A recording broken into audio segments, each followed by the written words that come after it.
আমরা এখন নির্বাচনের সড়কে উঠে গেছি।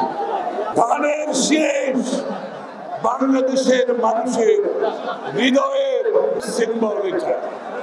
বাংলাদেশের মানুষ ধানের শীষের অপেক্ষায় আছে।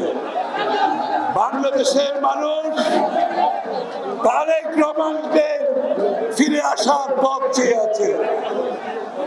লক্ষ লক্ষ জনতা আজকে এখানে জমায়েত হয়েছে শুধুমাত্র গণতন্ত্রের যে অগ্রযাত্রায় আমরা নেমেছি, এটাকে সফলভাবে আমাদেরকে সমাধান করতে হবে।